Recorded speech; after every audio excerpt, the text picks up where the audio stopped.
Sure, you think about what you eat, but do you ever think about what you're feeding your children? Did it ever occur to you that you could be poisoning your children?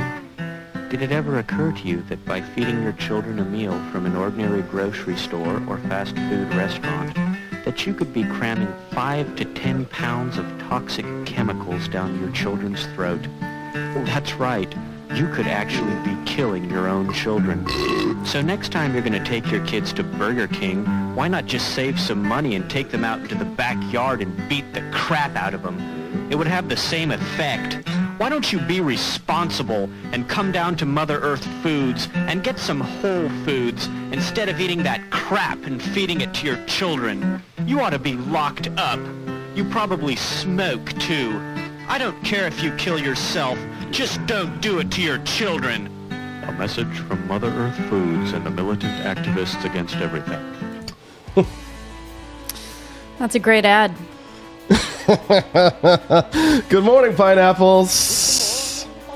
Looking very good and very nice. I think we're killing ourselves and our children. I don't. You probably dogs. smoke too. Nah. He does sound like a libertarian, though, because he's like, you can do what you want with your body, just don't hurt the kids. Isn't it sad that that piece of crap hippie would ever be compared to a motherfucking libertarian like ourselves? How sad. Well, Hippies. I'll tell you, some very popular libertarians were at a non-GMO rally that I was at back many, many years ago. Are they still popular libertarians? Yeah, I think she is. She cured her breast cancer with marijuana. Yeah. I won't say names. Yeah, sure. But yes. Whoa. The funny thing is, libertarians like freedom, but then they also like to restrict it when they believe their conspiracy theories to be true. Like every asshole ever. Yeah. They're not really libertarians. Because they believe that vaccines are poison, food is poison, and so they say, well, we have to restrict this because this is bad for everybody. And you know what they use? This is how you know they're stupid. They use the non-aggression principle to argue for bigger government. They'll say, it's a force and a fraud for them to put the chemicals in the chicken that makes you crave it fortnightly. Yeah, but they say that it's important and it's okay to make that exception because it's a safety hazard. That's right. So you don't want to violate your nap by not protecting the people. Exactly. This is why I hate the non-aggression principle with every fiber of my being. It's for retards. I used to be a retard, I will tell you. Stephanie, no. No way. I don't believe you. You should see all of my non-GMO posts on Facebook from Stephanie, years and years ago. Would you have been the type to sign any, petitions? A non-GMO petition, yes. What for? For banning dihydrogen monoxide? Oh, yeah, I'll sign there. Thank you very much. Our petition woman was getting signatures left and right. We're talking hundreds. It causes a lot of urination, vomiting. Yeah, can even cause. It's because she's an attractive woman. That's hydrogen monoxide. Yeah. Water. This is a petition for dihydrogen monoxide. What it is it's a chemical that is found now in reservoirs and in lakes. Pesticides, different kind of companies are using this. And she's not going to lie or even stretch the truth. Not at all. She's just going to talk about what water is and what it does with the vocabulary and tone of environmental hysteria. It's styrofoam companies, nuclear companies. And now when they use it in pesticides, when we're washing our fruit and things like that, it's not coming out. It causes excessive sweating, excessive urination. And it's in the grocery stores and in our baby's food and stuff like that. It is. It's in the baby's food. They thought, but they signed. There we are. If you saw a petition being circulated warning... Right there. So dumb. I don't sign petitions. No. I love that thumbnail right there. Look at that. You get a peek of her boob. Okay. They put that up there so you guys can see that. She's got a nice eye candy there to tempt people to watch. She's just, letting people know. She's got that little 90s pixie cut kind of going on there from the That's back probably in the when day. they filmed this. Back in the late 90s, it would have been 2000s. early 2000s. Yeah, because I remember this show. Yeah, she does kind of strategically show like a little bit of the side, the breast there. You know, so not bad though. We like him. Me like him. I need you right now. I'm very skeptical of petitions now, I would say. But back in the day, if I went to a libertarian tent and they were like, can you sign our petition? I'd be like, give me every petition to sign. I'm a libertarian. I trust all libertarians. That's right. We trust all libertarians because they're totally brilliant. Yes. Universally. And they have no ulterior motives whatsoever. No. They're definitely not trying to sell you water filters or the products and services. It's because they care about you. It is. It has nothing to do with the profit motive whatsoever. Right. I mean, I'm into the food prepping. If they want to sell me their food prepping packages, of course. It just so happens that all of the best ways to market to people, scaring the shit out of them, happens to align with their agenda, and then they sell you the products to help you. Now, that being said, guess who sold gold as recently as like a year ago? You. Me. But guess what? Everybody who bought gold when I told them to has profited handsomely. But I also don't scare the shit out of people. I also don't try and terrify people in order to get them to buy things. Maybe we should, because we'd make a whole hell of a lot more money. Yeah. But if you ever see me just going out there, just talking up the fear to people, Austin's selling something. So watch out. Just trying to feed the baby. They just won't know when to believe us now. Gold is usually a safe buy unless it's at an all-time high. Then it's probably not the best idea to buy it. You got to wait for it to be a little lower. Like, I kind of screwed myself over when I bought silver back in 2012 when Ron Paul said the dollar was collapsing. I bought it and it was like at, I don't know, 20 something or 30 something bucks. And that's like pretty high. So I definitely regret buying it at that price. So watch what it's at before you buy it. Just careful who you listen to. Don't just impulse buy and be like, the world is collapsing, I need it now. Well, hello there, Austin Pearson. It's just me, Jackson Fairbanks. I got a couple questions as what? an obvious libertarian, trying to work out some issues that I have with the whole platform, okay? So, if I was going to lace a bunch of cookies with peanuts and give them to a population that had a peanut allergy, is that an act of violence? Okay, now I got another question for you. If I was to put cancer-causing chemicals in food that I intend to give to human beings who just so happen to be very vulnerable to cancer, is that an act of violence? Is this recent? Yes, yesterday. I think the answer to both of those questions is yes. That is an act of violence because I knowingly poisoned my consumers. I always trust people who have face tattoos. Wait a second. Now, be nice to Jackson because he'll probably watch this later. He's admitting he committed a crime? No. He's equating. This is called conflation. He's conflating the arguments that we're having online about chemicals in the water that are turning the frickin' frogs gay. He's conflating the conversation about food dyes. Oh, okay. I'm not really up on the whole food dye thing, so you're going to have to let me know what food dyes do. I hope Jackson is watching right now because he just says he liked my post. So I hope Jackson's watching. We just played your video, Jackson. Oh, this is a cool video, Jackson.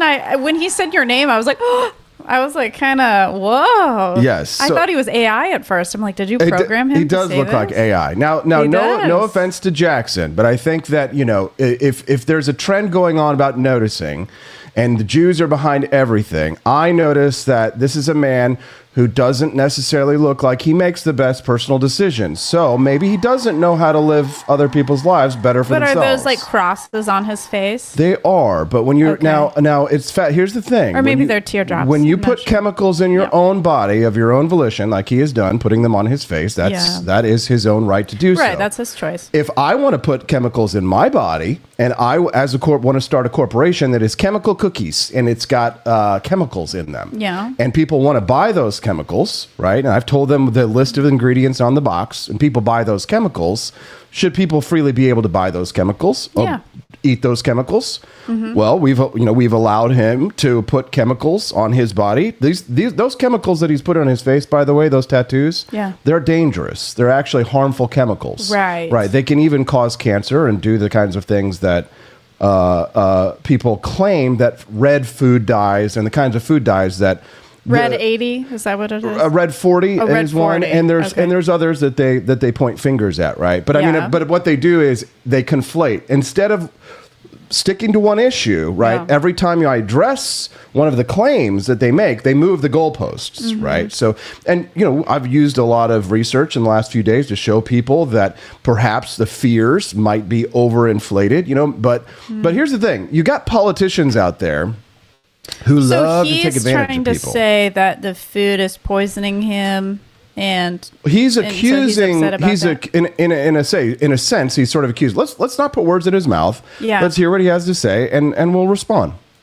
Well, hello there, Austin Pearson. It's just me, Jackson Fairbanks. I got a couple questions as like a novice libertarian, trying to Thank you for admitting you're a novice, and I appreciate that you approach me respectfully. About some issues that I have with the whole platform. Okay, so. If I was going to lace a bunch of cookies with peanuts and give them to a population that had a peanut allergy, is that an act of violence? Yes.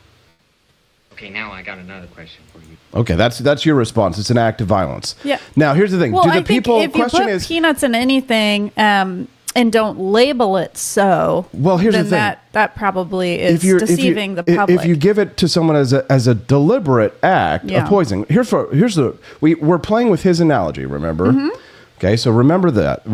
Yeah, right? Go to where the person is. Right, we're talking about peanut allergies. Yeah. Okay, so a peanut allergy is not the same thing as red food dye, number 40. And there's other food dyes as well. There's like yellow. I think there's a yellow food dye as well. Yeah, people, right? That might be yellow. You have 80. I don't know. So let's talk about a peanut allergy. So I guess my question would be: do the people who have the peanut allergy know that I'm giving them something that contains a peanut allergy? Platform, okay. So. If I was going to lace a bunch of cookies with peanuts and give them to a population that had a peanut allergy, is that an act of violence? Not if they consent. Welcome to libertarianism, so, Jackson. My sister. Welcome to freedom, where people can buy things like bleach and ammonia, and they might be allergic to these things. Right? They might actually be poisonous. Did you know that we allow 16-year-olds to purchase gasoline? They could start a fire. Go ahead, Stephanie. So my sister, she's deathly allergic to peanuts, or actually to tree nuts, in particular cashews. Mm-hmm. She was actually talking to you about her allergy when she came to visit this past week. And she had a cookie that was like a cookie from India in school, and she ended up having a reaction. She did not know that it had nuts in it at the time. So is the Indian mother who gave her the cookie, was she poisoning my sister? It's just like there's first degree murder, second degree murder. Intent matters. Yeah. Right. If you do it on accident, then it's more like manslaughter. I think it was an accident. It's not like the woman. It's not like purposely put peanuts in there. No jury would convict someone of giving them. Right. But here's the other thing. Right. If people have allergies, just like with transgenders. We don't rearrange all of society so that we make you comfortable, right? How is it though that these people are so intelligent, Stephanie? They're brilliant. They're all geniuses with their scientific studies that they love to trot out. Their studies. We'll talk about studies in a minute. But they're such geniuses that they figured out that these things are poisonous, but they're not smart enough to figure out how to not buy those things. Damn! I went to the store and I just. For some reason, I keep buying it. If you're allergic to it, why are you buying it? Right. Yeah, they need to read labels. Well, yeah, then maybe they should. Maybe it's not society's job to take care of them, right? Maybe like my sister, she literally... Welcome to libertarianism. Take care of your own shit. Yeah. My sister literally has to read the label, and if it's made in a factory with nuts, then she has to avoid it. But do you remember there for a while how the people who had peanut allergies started lobbying, and they were removing peanuts from planes and things? And you can't have them in a lot of schools because of the peanut allergy children. Exactly. You can't give peanut butter to kids in schools because you know what this is? This is the mentality of, if it saves one life, right? I don't care about what happens to you, but don't give it to your children, right? I mean, I think there are some people that truly, when they smell the food item, they literally get a reaction. Yes, I get it, right? And some people wear perfume and colognes, and other people are allergic to them. My mother claims that she cannot handle perfume or scents, and so I cannot have anything around her. And did you know that when you drive a car that it pollutes? Yeah. And did you know that other people don't consent to breathe in the pollution that comes from your car? Well, there is a libertarian argument for navigating that, because they say, you know, that is technically violating the NAP. That's right. If you're polluting. So do we ban all industrial activity and all the driving of all cars? Because that's straight up Green New Deal, Alexandria Ocasio-Cortez, Bernie Sanders, leftist authoritarianism. I think a lot of libertarians would say, hey, it's violating the NAP. So yes, there's an argument for addressing this. Libertarians drank the retard juice, and it's got chemicals in it. It's got chemicals in your brain. Again, if it makes them feel better about their conspiracy theories, then they'll vote for it. They will. Exactly. Yes. They're against the deep state until it's their deep state. We see this with everyone. Because it's a safe deep state. Now we just answered. This makes me feel comfy. Yes, exactly. It makes me feel good rather than rather than think their politics, they feel their politics. Oh, absolutely. Now listen, Jackson Fairbanks, he asked a straightforward question. He said, if somebody would you sell it to someone if they consent? That was the answer to his first question. If they have, let's say they have peanut allergies, and I lace the cookies with peanuts, right? Yeah. And they want to buy them, then consent matters, yes. Yeah, my sister has eaten cashews on purpose. She has, just to test if her allergy is still there. Oh, well, I mean, then that person who did that is obviously committing a crime, right? Apparently, but she's consent. An adult, and she knew, she has her EpiPen available to her. She knows what the protocol is if she has a reaction, and so she's responsible in that way. Yes, exactly, right? And people who have allergies should be responsible, right? Just like people who have disabilities should be responsible for themselves. Yep. Just like it's not the job of the community to be forced to put up with the whims of every single disability that everyone has, right? If we had to do that, we'd have to take care of all of the mental health problems of everyone on the left. And let me tell you, that is a lot of people. That is a lot of mental health problems that need covering by the community.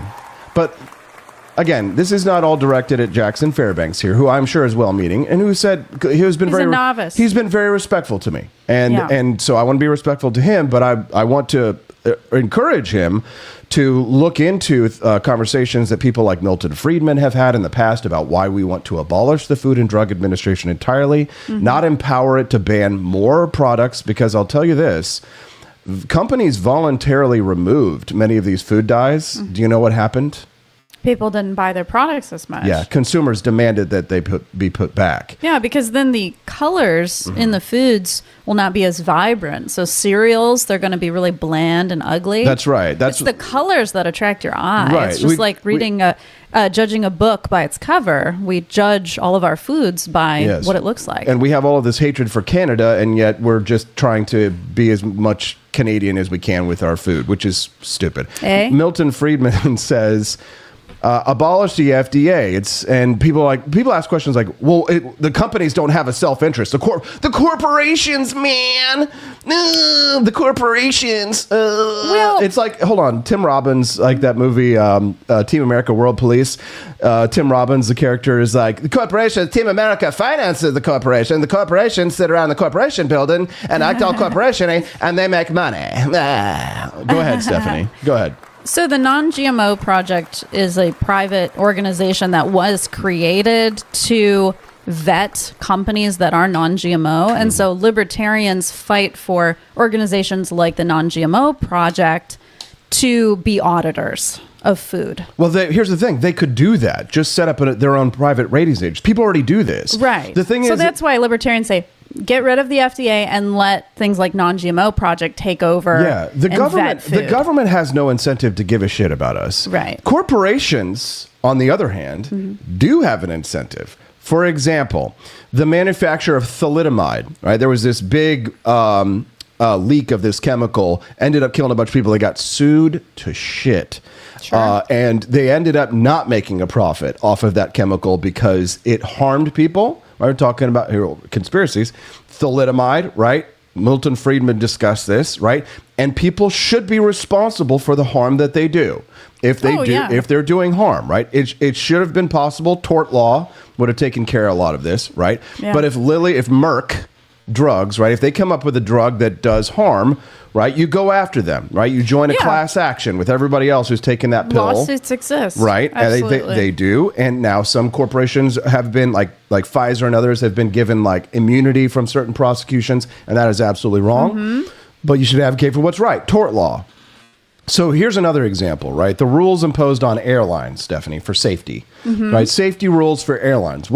Shouldn't airlines want to just cut every corner they can safety-wise so that they can turn a profit? Isn't that all that it matters really, is that they make a profit, right? But do airlines have an interest in protecting their passengers? Maybe not. Maybe secondarily, actually, you know what they have an interest in protecting? Their pilots.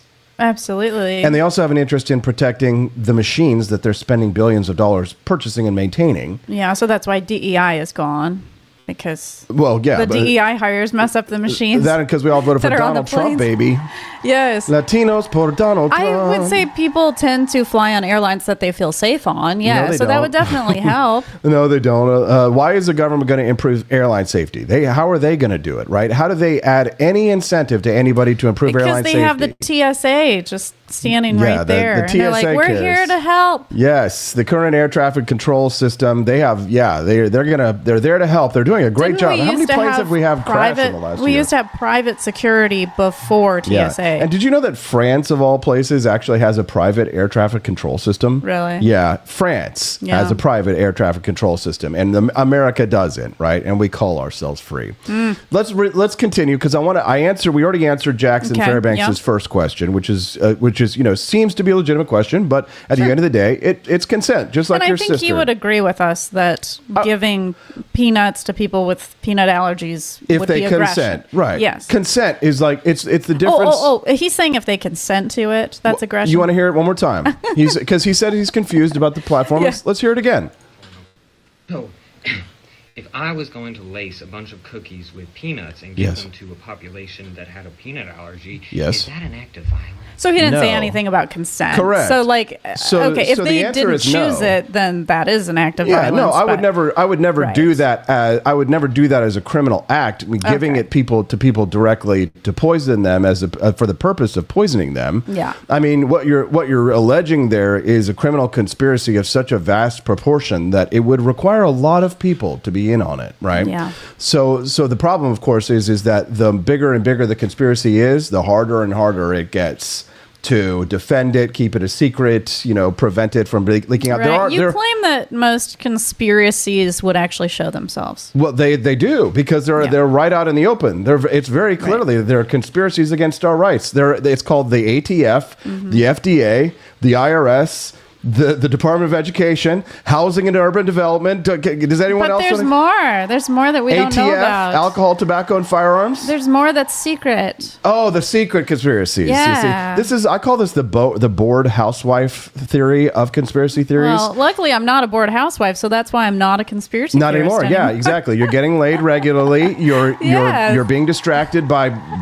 work and jobs. That's right. But in a society where a lot of women have a lot of extra time on their hands, and they're not getting laid regularly, and they don't have a man to keep them grounded and keep their eye on the goal, then what happens? The bored housewife theory. Then they get attracted to a man like RFK Jr. Yeah, well, they lovingly look at him while he's talking about all the poison. He's so handsome. He's good looking. How could he be wrong? Exactly. Beautiful people would never lie, right? No, like all these food conspiracy theorists. Look at his body. I mean, he clearly knows how to eat. Exactly. That has nothing to do with chemicals. I'm sure that Robert F. Kennedy Jr. is jacked at 69 years all old. Natural. Completely natural, Absolutely. baby. Mm-hmm. Yeah. Maybe he had a little help from Big Pharma.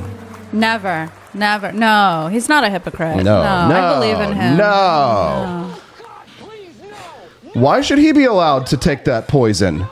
He's Isn't that an act of aggression? Isn't that an act of aggression with the pharmaceutical companies who are pushing poison on poor RFK Jr., getting jacked, shrinking his testicles? That's a crime. Shrinking his testicles. Wow.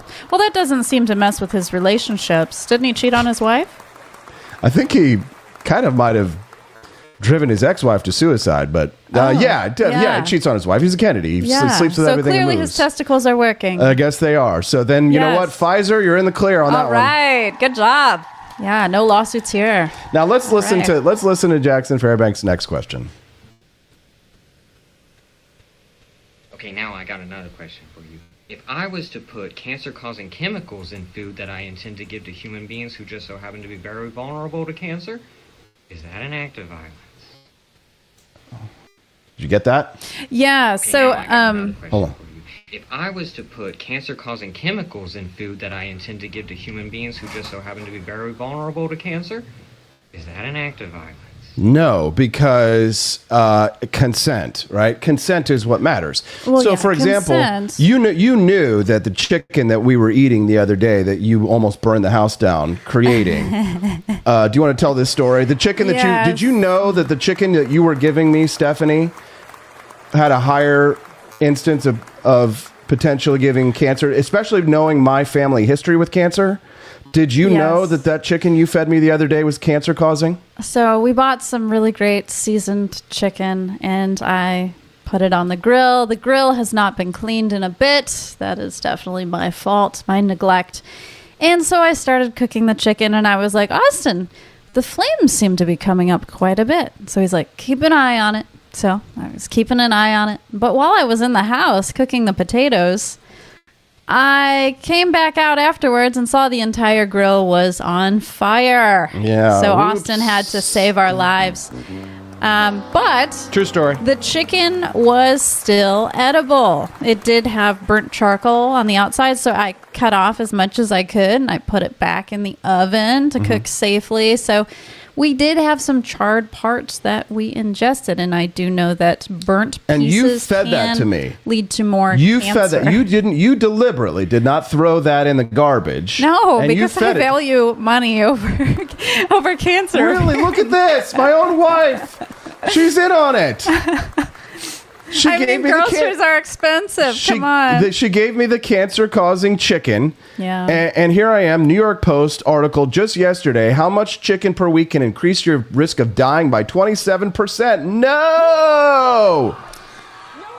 Oh, my goodness. Well, if anybody gets cancer, you can sue me. It's a study. But here's the thing. It's a study. It says it's a study. The New York Post had published it. It must be true. We've done studies, guys. We studied this. Oh, is it from Natural News? No, it's from the New York Post of all places. Eating this surprisingly small amount of chicken a week can increase your risk of dying by 27%. This is, by the way. And that's non-bird chicken? Just chicken in general? Is poultry a pollutant? There you go. The terror has already started to rise. We need to kill all the chickens. The fear. Chicken has long been lauded as a healthy alternative to red and processed meats, which have been linked to diabetes, heart disease, and several cancers. I can actually give you an example of something that I know can increase your cancer risk. That's birth control. Taking birth control can actually increase your risk of, I believe, a few cancers like breast cancer, and I want to say like a female cancer as well, because of the hormones that are being pumped in your body. And I actually learned recently that the double hormone pill, progesterone and estrogen, that can cause cancer at an increased rate in people over 35. And so if I took that, I could possibly have an increased risk of cancer. And a lot of women do take it. Yes, it's true. So then what makes them taking birth control that their doctors give them? What is it? Why is it that it's not a crime for their doctors to give them that? It's consent. Consent. The doctor, what makes sex not rape? Consent. No means no. No means no. Yes means yes. I did actually kind of feel a little uneasy towards my doctor because I had never heard that before. Mm-hmm. And so I'm so thankful that I'm not taking the double hormone birth control and I'm just taking like the single hormone, because I had never heard that over the age of 35 you have an increased risk of cancer on a double hormone pill. So it's like nobody told me. So it's like, I think if they're not open about warning you, I don't know if maybe that there's some, bad juju with that, where they just don't openly tell you the risks. How long does it take to get a doctor's appointment, would you say, at this time? Imagine a doctor's appointment where they had to list to you the side effects, the possible side effects. I mean, it can take weeks. I tried to get Hazel into a new doctor, and it can take months. Imagine now a new law to protect people from cancer. Yeah. Doctors must, by law, read the inserts in every medicine that they give to patients. It is not That's true. They do give me the insert when I buy the medicine. Did you read it? No. Okay, so whose job is it to take care of you? Me. Right, yeah, exactly. That's called freedom. And that's for any medication. There's so many side effects for all kinds of medications. There are. Joni asked a question earlier. She dropped $5 in the Rumble rant jar. Thank you. Thank you. Yes, please send over your rants. Do we have bonus content? We do have bonus content. We do have bonus content. Yeah, we need to raise $75. Austin, but if we don't label or regulate, how are we going to protect the ignorant? I don't know if she's kidding or if that's a serious question. Well, that's true. I could see that being sarcastic. In terms of like birth control, for example, yeah, like I was ignorant, right? Like I had no idea about this. Well, you were ignorant because you didn't read the label. Right. So sure, maybe like in Canada, on cigarette packages, don't they have like photos of people with lung cancer and they make it very known of the risks. So maybe people like Joni are saying, we need to put the risks right there in the open on the package. No. What we really need to do, I'll tell you, is we need to remove all of the labels and let everything work itself out. I'm a Ron Swanson libertarian. Well, and here's the thing. I'm not a hippie libertarian. I'm a Ron Swanson libertarian. Take off all of the labels. If you are so goddamn stupid that you don't know that smoking tobacco into your lungs and blowing it out with all the chemicals that are in it has been advertised for years and years and years and years, and you still choose to smoke, the government is not going to save you. And quite frankly, it is not our job. It is not our job. And I will say, if we went to not labeling any food, I know that I personally might gravitate towards foods that choose to label. Yeah. And so therefore, I would be walking with my dollars and I would be giving my dollars to the companies that are labeling in the way that I want them to. Right. And hopefully the companies that aren't labeling are going to go bankrupt. Here's a politician taking advantage of the gullible who don't read inserts. Wink, wink. Out of the GMO seeds. I would say I think the biggest concern is that some of these crops already have a pesticide in them. There's a certain crop called BT corn, and it has a BT. She's beautiful. She's probably got a great rack. I trust her completely. I have this thing called the inverse hot theory. Or are you going to show that woman who's solving the problems of the Middle East also with her boobs? Oh, no, I won't show that one. But yeah, I showed Stephanie a video yesterday of this. He really convinced me the other day. He's like, this woman is going to solve the problems in the Middle East. She knows. And then he showed me the video and she had like these gigantic boobs. And Huge he's like, melons. she's really going to help everybody. And I'm just like, yeah, I can see why. Look at this. And then girl. I said, she's and then she'll probably be like blonde, beaten and she's got everything that the liberal left needs, right? And she's talking about genes. I mean, she must be extremely intelligent. There have been studies. We've studied it. Right. Insects eat this corn, it makes their stomachs explode. Wow. What I think is really interesting about this is, did you know that when insects eat this corn, it makes their stomach explode? Wow. That what it's doing. Insects. well, because it's insecticide. That's the point. Right. Yeah, we're trying to kill the insects. Yeah. Yeah. Did you know that the physiology of insects and humans are not the same? Yeah, that's why we sprayed for wasps outside of our house. Yeah. Did you know that things that are poisonous to insects may or may not be poisonous to humans? Right. That's why we had to keep George and Kelvin away from the outdoors for 40 minutes so that the stuff could actually dry, and then it would no longer be poisonous to them. Did you know that humans can eat grapes but dogs cannot? Yes. Yes, you did know that. I did. Interesting. Well, she's probably got a great rack, so let's continue to listen. Holes in the stomach lining of the bugs, and something that Americans are dealing with right now at really high rates is something called leaky gut syndrome, and that means that we're getting holes in the lining of our intestines. Wow. Why do maybe. we think that this would affect insects and not affect humans? Because we're not fucking retards like you, bitch. We're not stupid. My gosh. When you talk about leaky gut, you're getting down the natural pathway. Because we're not retards. Yeah. Think hard. But naturopathic doctors, they feed on this information, and they literally do like they do like poop transplants and well, like all these there's science colon to that. detox things. There's some real science to the detox is bullshit, but the poop. Remember that movie we watched recently, Road to Wellville, about Kellogg, the guy who made Kellogg's cornflakes, and they did the coffee enemas and all that kind of stuff. Yeah, it's all just perverted weirdo These stuff. companies, I know somebody who actually literally took a stool sample at their house, sent it in the mail, and had this weird like naturopath company give a whole analysis of their poop. Well, listen, I'm sure that there's probably, I'm sure that, research on poop is completely legitimate. As a matter of fact, like for people who have actual diseases of the gut or have like bacterial infections. Oh, yeah. Like IBS is a thing, irritable bowel syndrome and Crohn's. Well, here's what the thing, again, you have to be careful when you're a skeptic like me, you have to be careful that you are also skeptic of like not everything is not a conspiracy. There are real conspiracies. But here's the thing. When it comes to the poop replacement, that's like if you have a bacterial illness, then you have healthy gut bacteria and you transplant it and it can help to clear up the biome inside of you, right? Inside of your body, right? So Mighty Megatron was asking about grapes and dogs because he didn't know. He knew chocolate was dangerous. Another item. Dangerous to dogs. Chocolate. Dangerous to dogs. But humans, you can eat chocolate. I'd love some chocolate right now. Yeah. See, it's like a lot of us are ignorant in terms of the risks of certain things. Like we don't know all the foods that dogs can't have. So here's the problem, right?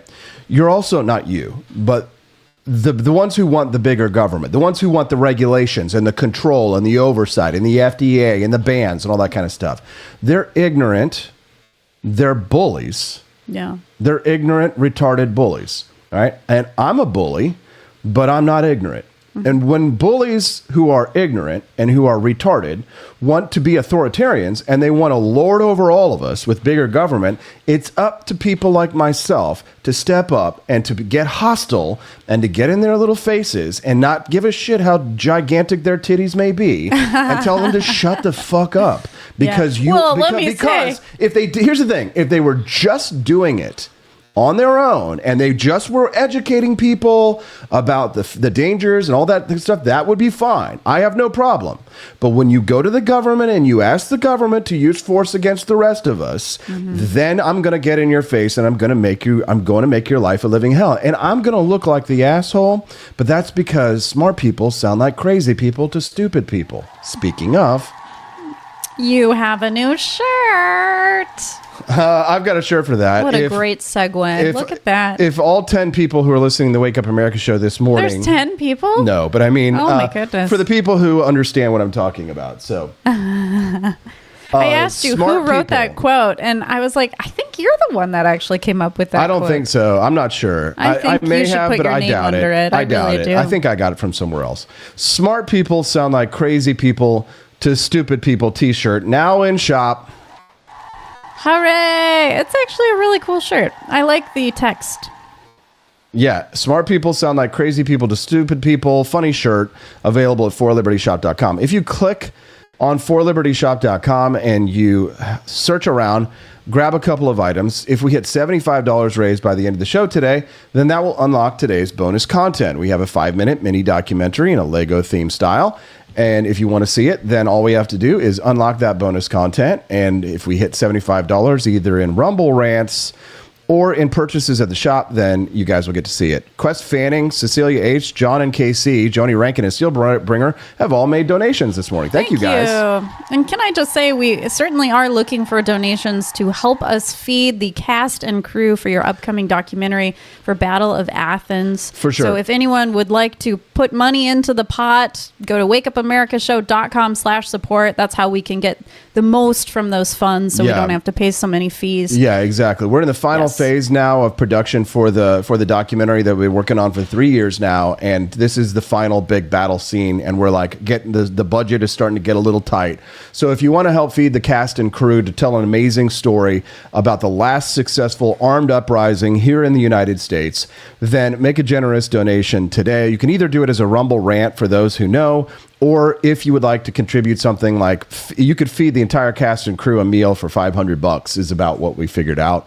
Yep. So if you go to wakeupamericashow.com/support, that's wakeupamericashow.com/support, and you can kick in a larger donation, then you can earmark it for the documentary film shoot. That will help us to feed and house people because we got to buy a lot of hotel rooms and a lot of food for people. So about 32 people is what we're going to be working with there at the film shoot. So June 19th, 2021. So if you want to contribute, go to wakeupamericashow.com/support and help us unlock that bonus content today too. If somebody does that, then that'll unlock the bonus content. content. Of course. Let's see. We've raised $5, $10, $15, $20, $25. Actually, not bad towards the $75 goal. Thank you, everybody.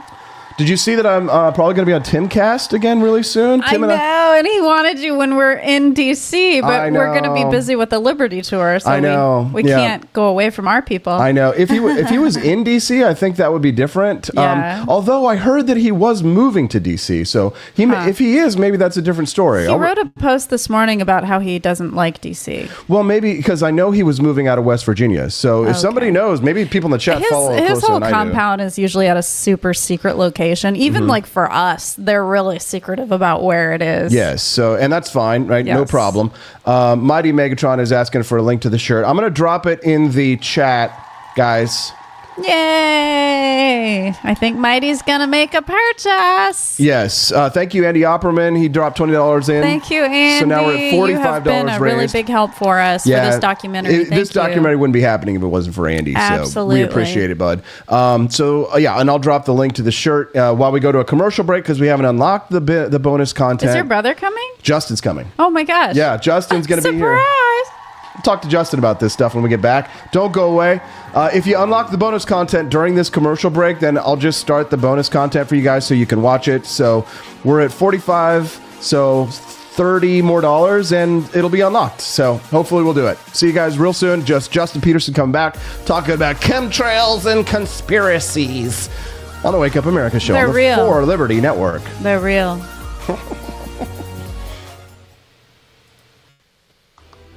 Certainly a great topic for me.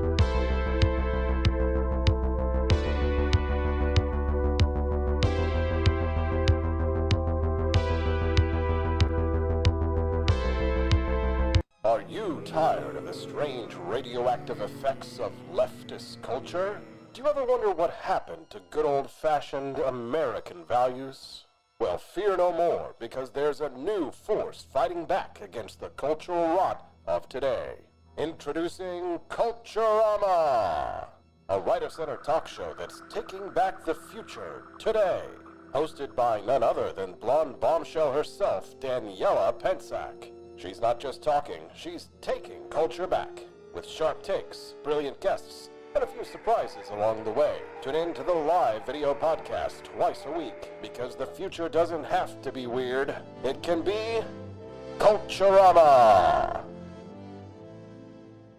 If there wasn't going to be somebody who was a fiery champion of liberty, somebody who would get out there and who would be aggressive, and if they wouldn't do it with more fire or passion than I had, then I would go and I would fight this battle for us. I've fought for the principles that we all share. Parties tend to be secondary to me. We're here because we believe in the principles of liberty. I am not a perfect messenger, but I think I'm a damn good one. This is a replica of our first president's flintlock pistol. You have my full support, my respect, and my gun.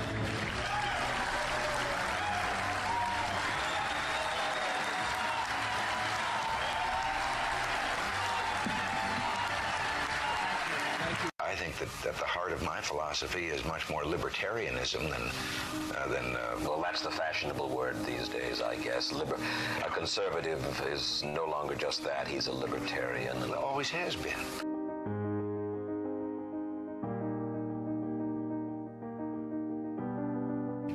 Yet any time you and I question the schemes of the do-gooders, we're denounced as being against their humanitarian goals. They say we're always against things, we're never for anything.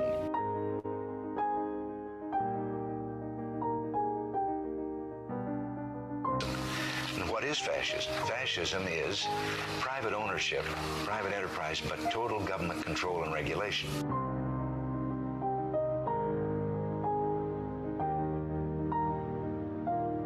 Well, the trouble with our liberal friends is not that they're ignorant. It's just that they know so much that isn't so.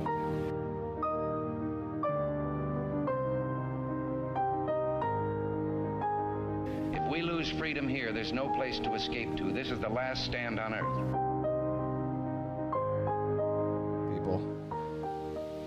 Hey guys, welcome back. Somebody just unlocked the bonus content, which means you guys get to watch the awesome Lego. Yep, the Lego mini documentary. Did they buy something? They did. They bought the Smart People Sound Like Crazy People T-shirt. Yes. Was it you, Mighty? Was it who? No, I don't know. But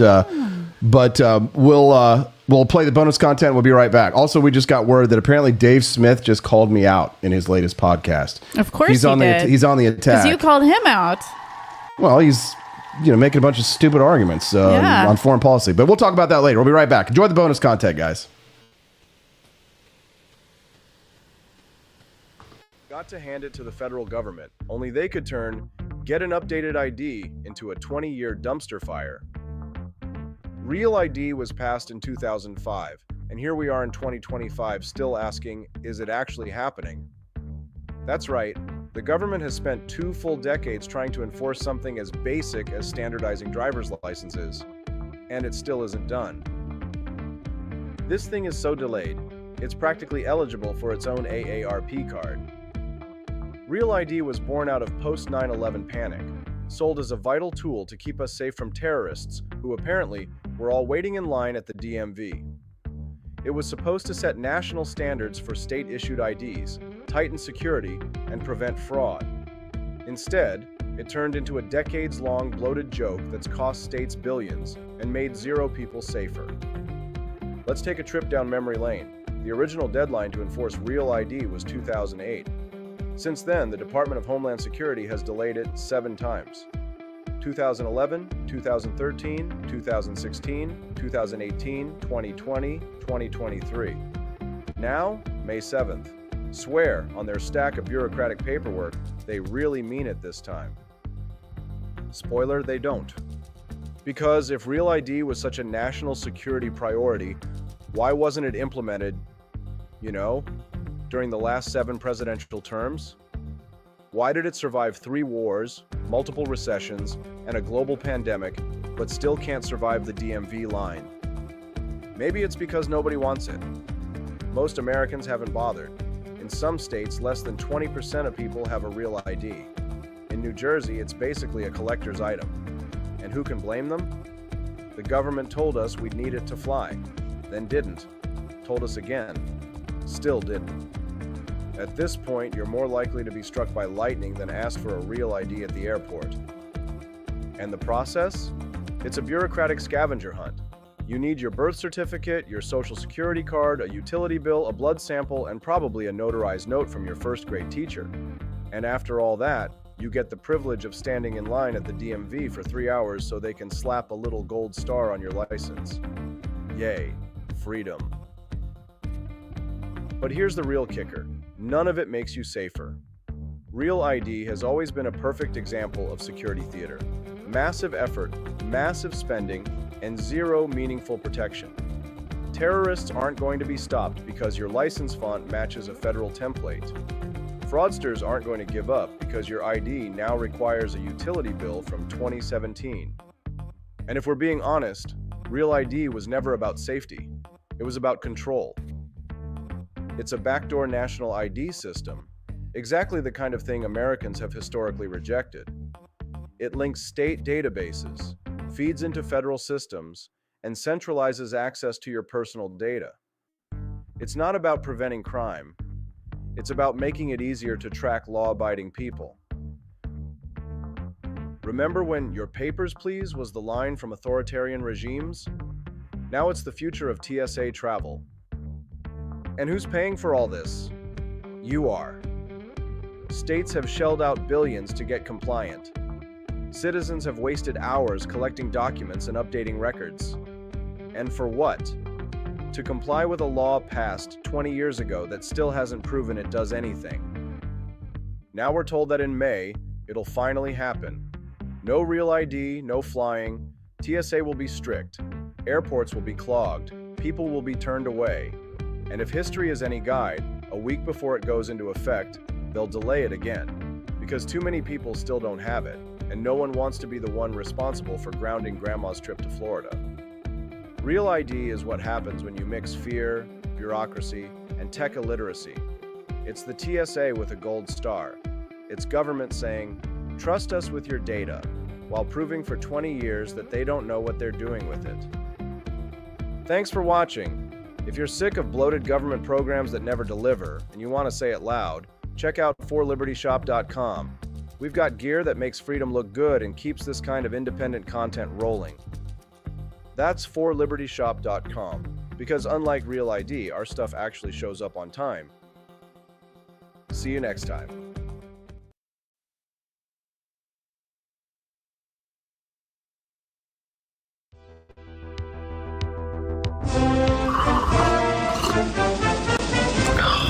Tired of spending your hard-earned money on woke corporations that don't share your pro-freedom values? Fed up with sipping liberal lattes and progressive cappuccinos? Introducing Founding Flavors from AP for Liberty Shop. Get your day started with Washington's Revolutionary Roast. As robust and principled as the man himself, this blend is the shot of energy heard round the world. Or maybe you want to taste the fervor of freedom with Adams's Patriotic Perk. It's as dynamic and balanced as the U.S. Constitution, sure to awaken your spirit of liberty. For the aficionados, we've got the Jeffersonian Java, a complex mix of flavors that speaks volumes about your refined tastes. And don't forget Betsy's Liberty Lullaby, our decaf option, crafted with the same care and dedication Betsy Ross put into our Star-Spangled Banner. This blend lets you enjoy the taste of freedom anytime without losing sleep. No woke beans here, folks. Just pure, patriotic, pro-freedom flavors brewed with love for liberty. So why compromise your principles for a cup of coffee?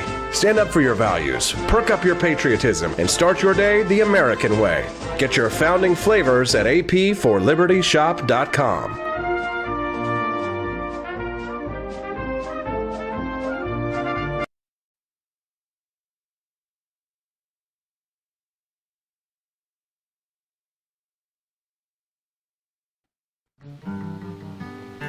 Sure, you think about what you eat, but do you ever think about what you're feeding your children? Did it ever occur to you that you could be poisoning your children? Did it ever occur to you that by feeding your children a meal from an ordinary grocery store or fast food restaurant, that you could be cramming 5 to 10 pounds of toxic chemicals down your children's throat? That's right. You could actually be killing your own children. So next time you're going to take your kids to Burger King, why not just save some money and take them out into the backyard and beat the crap out of them? It would have the same effect. Why don't you be responsible and come down to Mother Earth Foods and get some whole foods instead of eating that crap and feeding it to your children? You ought to be locked up. You probably smoke, too. I don't care if you kill yourself. Just don't do it to your children. A message from Mother Earth Foods and the militant activists against everything. the militant activists against everything. Good morning, pineapples. Rise in freedom. I'm Austin Peterson. You're watching and listening to the Wake Up America show on the 4 Liberty Network, because we're for liberty, baby. That means that if I want to die under a chemical sky, that should be my right as an American citizen. I want to drink sugary sodas and blow up to 400 pounds. Well, damn it, that's what it means to be an American. If I want to eat a T-bone steak and a cheeseburger, at the same time get that red meat and just swell up my gut, well, baby, this is the United States. And I am AP for Liberty. That's my wife over there, Steffi P for Liberty, and that's my brother. I think he's pretty much for liberty, but Justin, what's up, brother? Nice glasses, man. Hey, good morning. Good morning. You know, well, I've maxed out on my ability to see, and there's nothing further that can be done. Yeah. Oh my goodness. I have to wear glasses now. It's great. No, I'm the same. With I'm the context. same. Yeah, I'm just getting to wear like around 5 p.m., 6 p.m. at night. My vision starts to go a little fuzzy. I got to take out the contacts, put on the glasses, because otherwise we won't see. So there's something about being in your 40s. My sister just went to her very first eye appointment, and she's 40, and she's like, my eyes just feel different. And I'm like, oh, gosh, what am I in for? I still have 3 years. With age brings infirmity, but hopefully with age also comes wisdom, Justin. Yay! And this week I've been really trying to get back in touch with wisdom, practical wisdom, reading my Aristotle, right? My Nicomachean Ethics, trying to achieve eudaimonia, trying to really go back to the Greeks, take it back, right, to Aristotle when he talked about how is it that you practice, how do you have courage, right? Well, you have to practice it. How do you have virtue? Well, you have to act virtuously. How do you, how do you achieve great things? How do you have friendships? Well, you have to be a friend in order to, because what I really think is that a lot of people, Justin, in society, and I'd love to hear your thoughts on this. I'm going to tie this into the conspiracy thinking, but a lot of people really want unearned social credit in our society. And a lot of those people tend to be the types who think that unearned social credit that they get through government, perhaps a government job or a government official, or maybe they won an election, a popularity contest, gives them the right to lord over the rest of us with their unearned social credit. I wonder what your take is on this, Justin. The ancient Greeks, Aristotle, and the chemicals that they're putting in the water to turn the frickin' frogs gay. Should we let the stupid kids run the world, the planet, Justin, or... Because we don't trust experts. We've gotten this. I'm amazed we've gotten this far. To be honest, I mean, like, how did we get so far without any? You know, how did we do anything without people lording over us all the time? You know, how have we accomplished anything? It's amazing. It's like I'm just so glad we have people looking out for our best interests and for the greater good. The greater good. Good idea.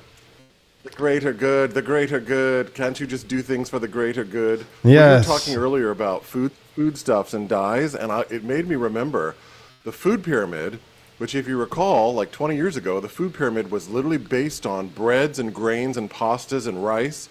Yes. And gee, if it didn't turn out that makes everyone fat, you know, carbohydrates makes everyone gain weight.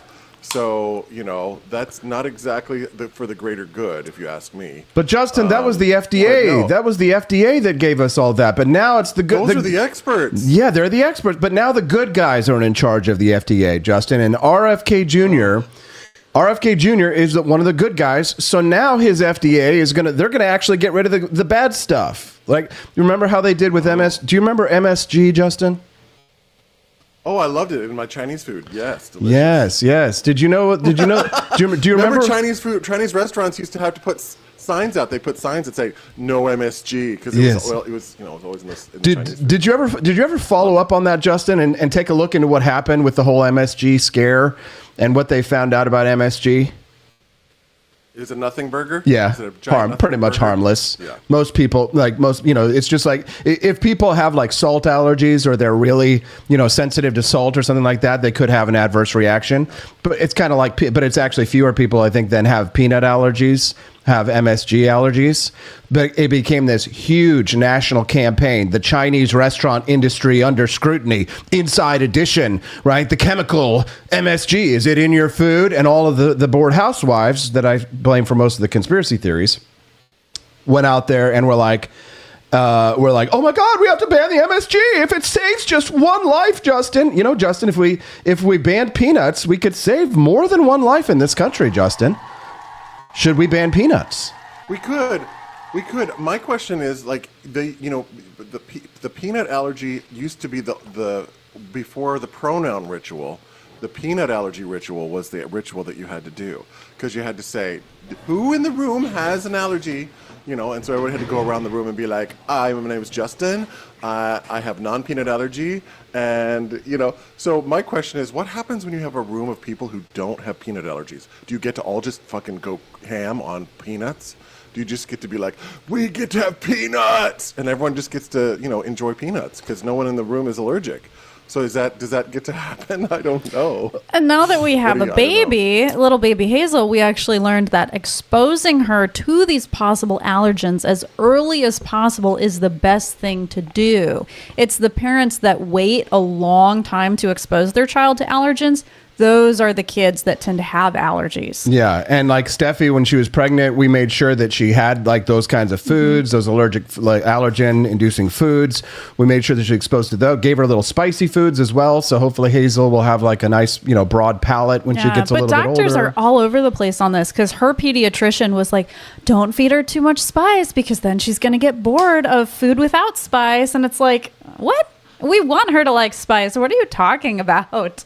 So doctors are going to say all sorts of crazy things. Well, they told us not to eat eggs. There was a point where they were telling us all not to eat eggs. Oh, eggs are bad for your cholesterol. The yolks, the whites, yes. Like, no, your eggs are fine. But, to your point, you were saying, well, I used to work as an admin in a genomic research company in Cambridge. Oh, my God. And I know. But I worked with a guy who was the lead guy on the microbiome project, the human microbiome project. So there was a human genome project, right, which was sort of like analyzing all the DNA of the human genome. And then they did the human microbiome. And you're like, well, what's a microbiome? A microbiome is all of the bacteria that live in and on your body. So you have bacteria literally all over yourself right now. You have more cellular bacteria on you than you have human cells. So there are more bacteria on you and in you than cells that make up who you are. So you're literally a bus for bacteria. You are literally a walking bus. But what I learned was parents who don't let their kids play in the dirt and get gross and expose themselves to all these sort of allergens and things, those kids don't develop a microbiome. They don't have the necessary bacteria that actually creates the healthy microbiome that keeps you safe from allergies and things like that. So like when you don't expose yourself and your kids to the gross stuff, they actually don't get resistance to it, and so you actually set them up for problems later in life. That's interesting. I was fascinated by that. And your gut is like your brain. Yep. I mean, basically, like your intestines and your stomach and all that. That's literally like another brain inside of your body. Like I put it's the other day, little baby Hazel, she's crawling around everywhere, right? She's exploring everything, right? And I don't want to be like too restrictive with her, right? I want her to be able to explore things, but maybe a little bit of dog food she puts in her mouth isn't going to kill her. But if we try and block her from accessing the dog food, then she's going to want to access it even more, right? I've eaten dog food. So I let her put in a little dog food in her mouth, and then she's going to realize, that doesn't taste good, right? So I'm not, she's not going to do that anymore. But then she also she likes to lift herself up in the palm tree and stick her fingers in the dirt, and then put her hands in the mouth. And I say to myself, well, let her try that a little bit, see what that is. I'm pretty sure when I was a child, I probably stuck my hand in the dirt and got a little bit in my mouth and realized, that doesn't taste good. I don't want to do that anymore, right? So, but I'm going to tell you one of my giant turn-ons as a kid. Like we're talking like around 5. Oh, turn on. I used to lick batteries. I used to love to lick God, batteries. what? I'd put my tongue on the 9 volts. You'd have to get the 9-volt batteries, and you just stick your tongue in the battery, and you get like a charge from it. No judgment that here. Sounds like some kind of a strange fetish, to be quite honest. Those TLC shows. You know those TLC shows where people eat like the weirdest things. They're like, I'm addicted to eating rocks, or they eat like toothpaste. They eat like glass, or they chew on weird stuff like that. That's what this is reminding me of. Mighty Megatron in the chat says, I used to love tasting the top of the batteries too. What is wrong with you? I have never licked a battery. I have never licked a battery. No. That has got to be some kind of kink. Justin, yesterday I decided yesterday to bully the food Nazis. Who think that they know better than all of us, right? You remember the D students in class, Justin, and how they always had really strong opinions, even though they were total retards. And they would, you know what they would do? They would bully the smart kids in class. Do you remember how that worked? All the stupid kids. Oh yeah. Oh yeah. Yeah, the stupid kids. You were always punished for reading for doing the assignment. Right? Yeah, you were punished for doing your homework and the stupid kids had very strong opinions, and the dumber they were, the stronger their opinions tended to be. Now, this next kid, I'm not going to say is a stupid kid here, but I'm going to say that maybe he's fallen prey to some fallacies. He's got some tattoos all over his face, so he certainly is the type of person who likes to introduce adulterants or chemicals into his body. But he had some questions for me yesterday, and this was a video that he posted. He calls himself a newbie libertarian, and he asked some questions. I wonder how you would answer these questions, Justin. Take a listen. Okay. Well, hello there, Austin Pearson. It's just me, Jackson Fairbanks. I got a couple questions as like a novice libertarian, trying to like work out some issues that I have with the whole platform, okay? So, if I was going to lace a bunch of cookies with peanuts and give them to a population that had a peanut allergy, is that an act of violence? Pause. Justin, did you get that question? Okay, so then what would be your response? To that argument? To that question, yes. So his question is if he was to lace cookies with peanuts and then to give them to people who had peanut allergies, would that be considered an act of violence? No, because I don't believe that's violence. I think we've lost what the word violence means. Mm-hmm. If you punch someone in the face, that's violence. If you strike them, that's violence. I don't believe, that someone having a reaction is necessarily violence, or hurty words are violence. Mm-hmm. So what is Say it? this. Go ahead, Justin. So, the idea is intent to harm. what he's doing is an intent to harm. So there is malice there, right? So his intent is to cause harm. So is he committing an act of harm? Yes, because his intention is to cause harm to other people, willingly and knowingly. Mm-hmm. So is he causing violence? I don't like the word violence. Is he causing harm? Yes, he is causing harm willfully and maliciously. So yes, in a court of law, I think that would be helpful. But just like you licked batteries, right? If I stuck a battery on your tongue by force, that would be a crime. If you lick if I sell you the battery, Justin, and you lick the battery and it causes harm to you, then who's responsible? Well, now that's a different argument. No, it's the same argument, because the question here is consent. If I don't disclose, if I put something in a food item, and I don't disclose to people in a mixed company, if someone has a question about something, mm-hmm. Does this contain XYZ? Then I'm able to say yes or no. Mm-hmm. So, so there's that part of it as well. Because he did say laced. He did say laced, but the question, but here's the thing, left out of this is consent. So the question is, if I want to give you, just like you said, Stephanie, your sister bought a cookie that contained the allergens for the purpose of testing whether or not she still had the allergy. So if I laced a cookie and sold it to someone and they had an allergy and they bought it willingly, consentingly, knowing that it had the allergen in it, who is responsible for them having the allergy? So I'm not going to come at this from libertarianism. I'm going to come at this from Thomas Reid's common sense realism, which is what the Scottish Enlightenment was founded on. You go into a party, you go into a real application of a real event, you are not able to know every single food item of what you're eating, okay? Now, is it the responsibility of the person doing the eating to make the decisions about what is in that food? If they do have an allergy, 100%, okay? Yep. It is that person's responsibility to say, I have a particular allergy. I need to be very cautious about what I eat. I've been out to restaurants. I've been different places with people who say, here's my allergies and here's my list of stuff that I have. Or, I have indigestion or I have cold, whatever the digestive, IBS or whatever that triggers it, So there's two things here. We live in the real world. We don't live in theory world. Okay, this is the thing that breaks me down with communism, with libertarianism all the time, with socialism. These are isms that live in theory. They don't live in practice. And the more we can live in practice, the more we can make good ideas about things and decide how to do things in the world. So if someone laces something, that to me explicitly shows intent to harm. If someone doesn't verify what they're eating, that also shows a lack of responsibility. So it's a two-party issue here. One person is in error for making malice.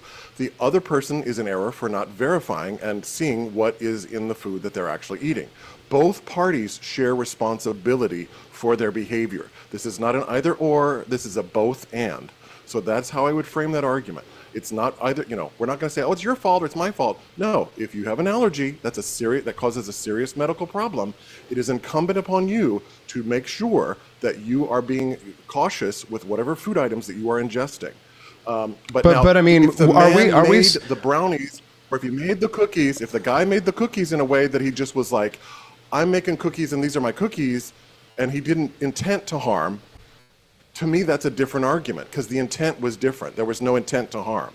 If you're lacing something, that to me shows his intent.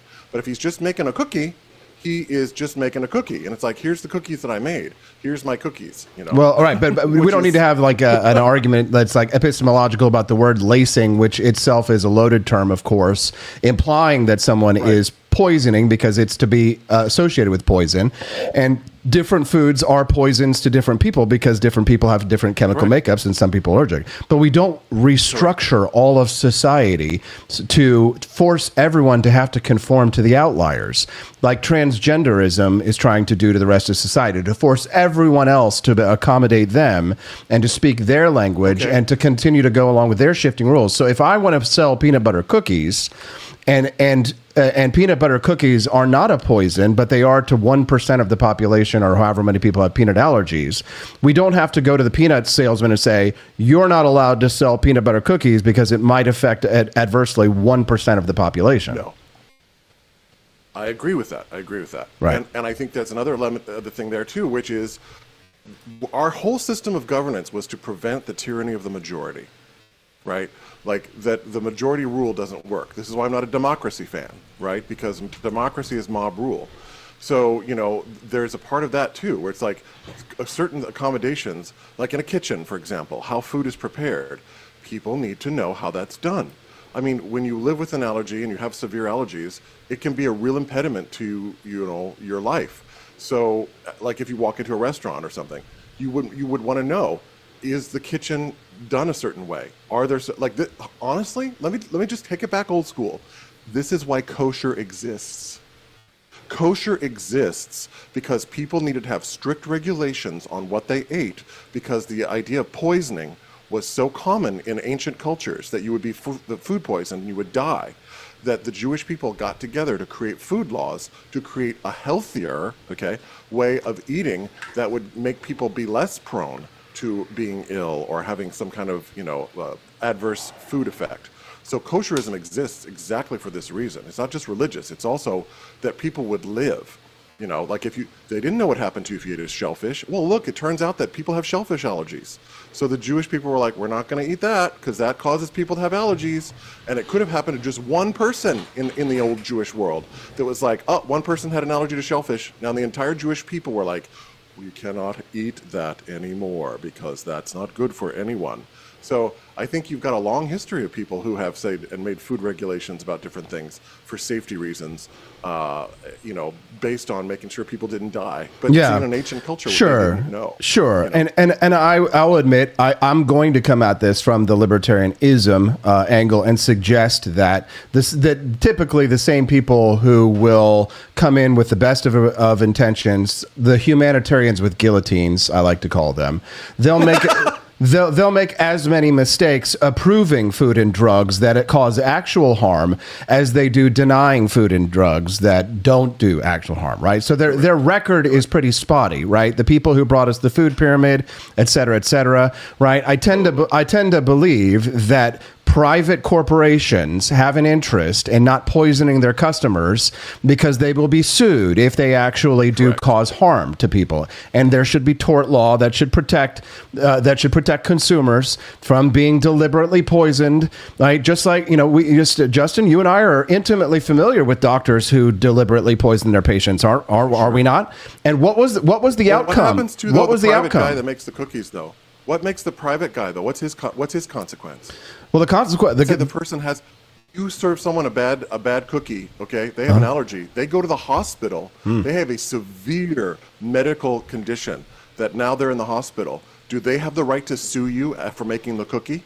No, because... Peanut butter is peanut butter. Yeah, it'd be like my sister when that Indian woman made the cookie, brought it to my sister's school. My sister took the cookie and then ended up in the hospital, almost dying from her peanut allergy. Right? Should that Indian woman go to jail? You should have the right to sue. You should have the right to. Everybody has the right to sue, but you don't have the right to win your lawsuit, right?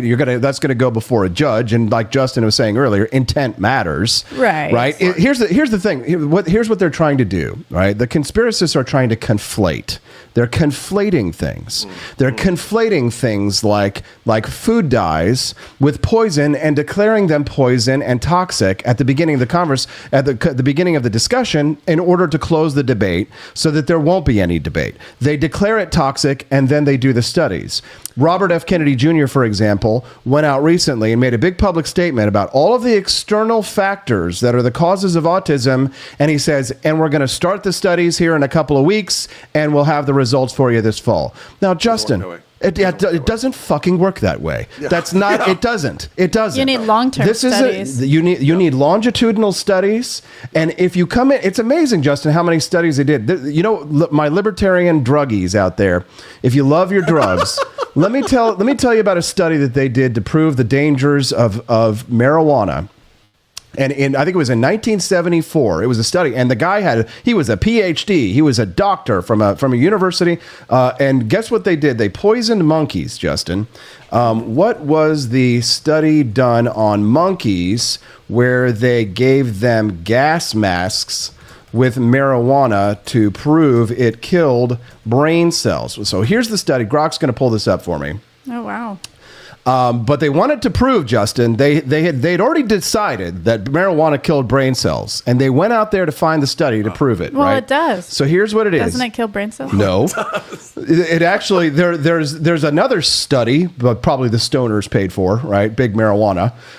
Because now that is a thing. You know, you got to watch out for big marijuana because now they are a big legitimate industry, and now those big corporations. They're going to be wanting to paint marijuana with a really positive brush. 1974, Heath, Tulane University study led by a medical doctor. Okay, Tulane is good. Tulane, Doctor good. Dr. Okay. Robert G. Heath. He wanted to investigate, quote unquote, the effects of marijuana on brain cells in rhesus monkeys. The study gained notoriety due to its methodology. What methodology was used? And the conclusions that were drawn. Rhesus monkeys were divided into groups, including heavy smokers, a control group, moderate smokers of marijuana. The monkeys were exposed to marijuana smoke via gas masks, receiving the equivalent of 30 to 63 Colombian strength joints in a 5-minute period, Justin. 60 joints. Whee! They gave the monkeys.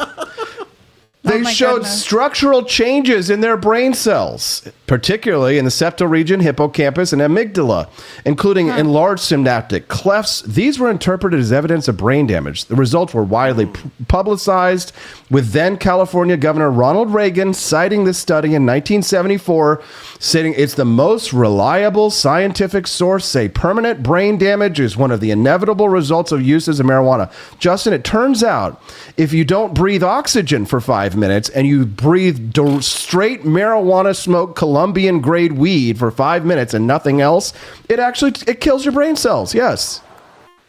I got some Friday plans now. This is exciting. I'm excited. But there is other research that says it kills brain cells. There are other studies, but this one, it was the big one. This is the one that started the marijuana panic. Alcohol is literally poison. Alcohol is literally poison. Yes. Well, why do we allow people to drink alcohol, Justin? Well, now here's the thing. Though. It's a poison. Get me, and I'm going to say personal responsibility is the thing, That sounds suspiciously like libertarianism. Well, let's say common sense realism. Let's call it common sense realism. Okay, go ahead, Justin. Tell us. But no, just like the idea that you're responsible for what you put in your body, and that's an adult. Listen. About every 2 or 3 years, I live in Massachusetts, so about every 2 or 3 years, I love to get down with a good menthol cigarette. Okay. Yeah. I just don't know what it is. I like a menthol cigarette. You are spilling the tea today. Yeah, no kidding, man. Licking batteries, menthol. I feel like we're playing Truth or Dare, and you're just being given all the truth questions. Man, if the audience is watching today on Fridays, you got to watch on Fridays. I hope your dad's not watching. I hope he is. He should know this about his sons. Doesn't care. Yeah, go ahead, Justin. He doesn't care. Go ahead, Justin. No, but it's like a 3-year deal. Okay, so it's not like I'm going around going, yeah. But I'll tell you, here's the thing. Frickin' kids, man. Okay, frickin' kids.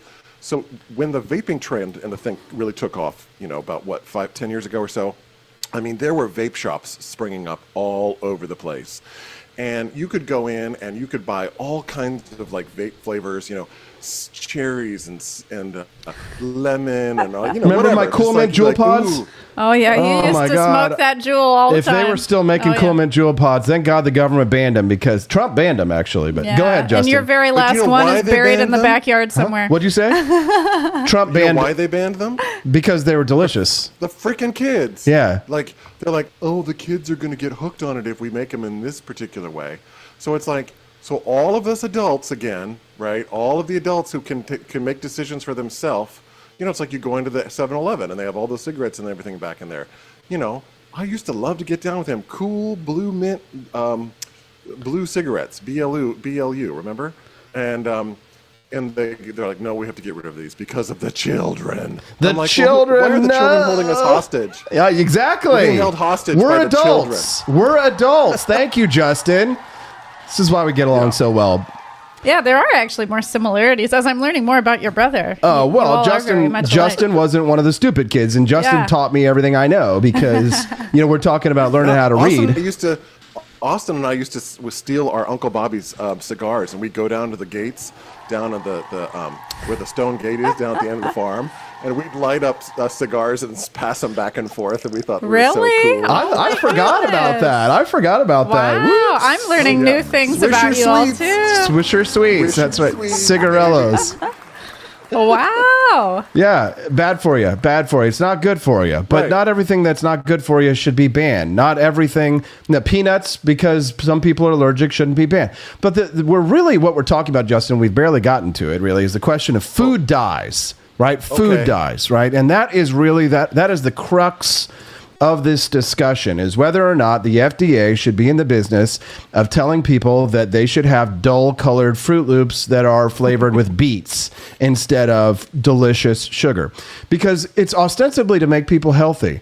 But here's the thing, Justin. No amount of bans on food dyes is going to get Americans' fat asses off of the couch into the gym and stop them from eating sugar. And we're certainly not going to stop subsidizing big sugar anytime soon, because we all know you don't become a senator in the state of Florida.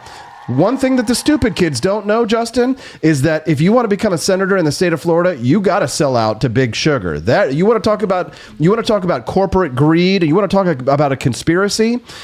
Talk about big sugar, but they're not going to ban sugar. They're not going to. Well, how about why do we allow children to even eat candy, Justin? Wait, didn't they try the ban on sugary drinks on the East Coast? Yes, they did. They tried. They tried to do it with taxes. I wonder how that all went. Immediately got turned around. Okay. You want to talk about a drug?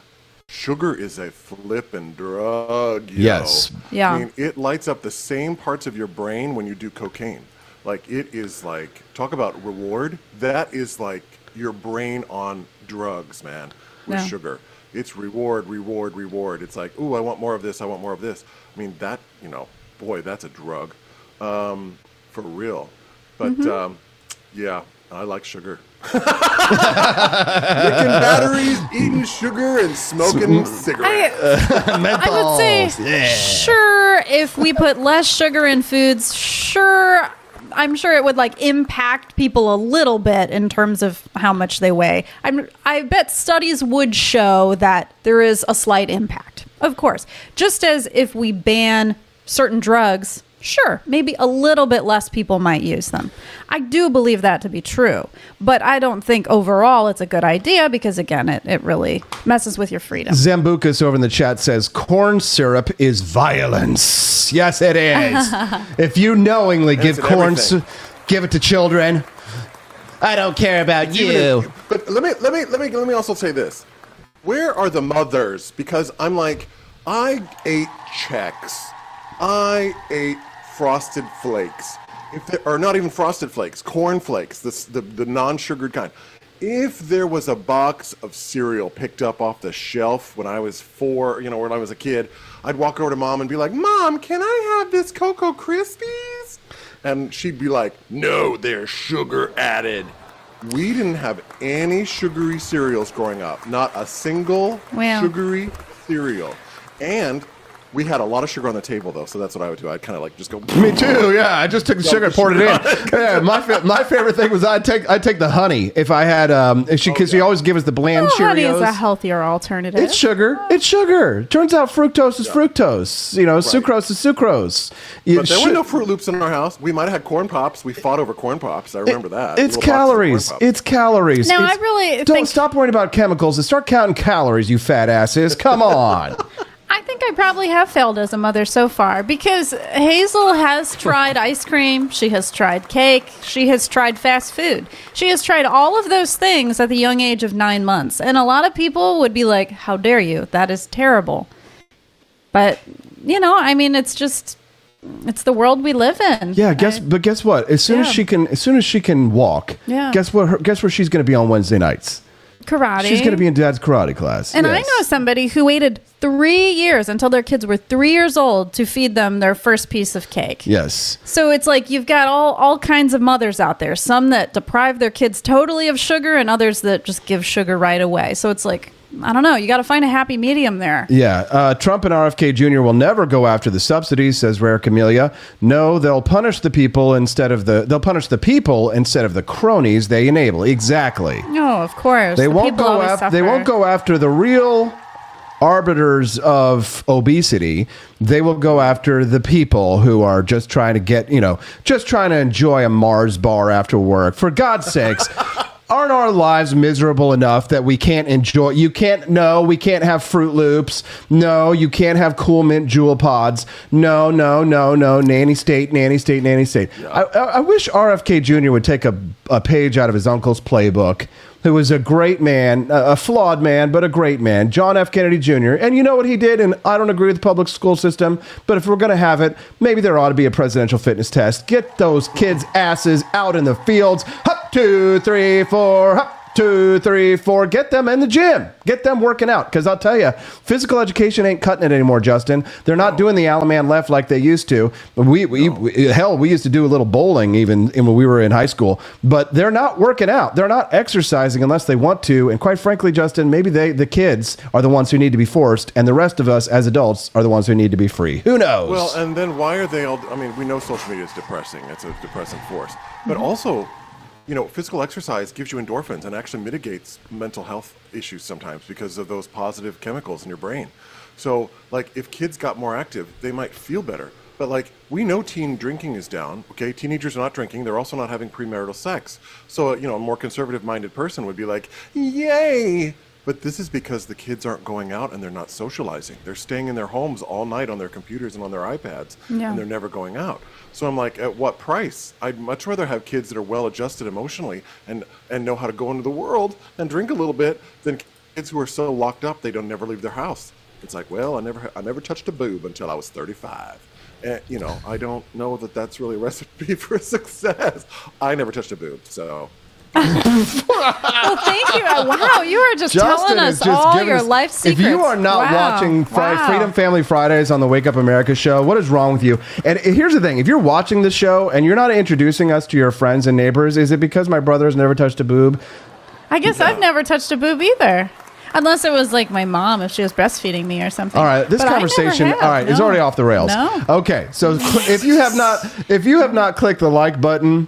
If you have not clicked the like button, click that like button right now, guys. What's wrong with you? Why don't you click the like button? There's no calories to click the like button. Exactly. It's calorie free. There you go. Yes. There's no calories to send us a text message at 573-319. You actually burn calories by texting.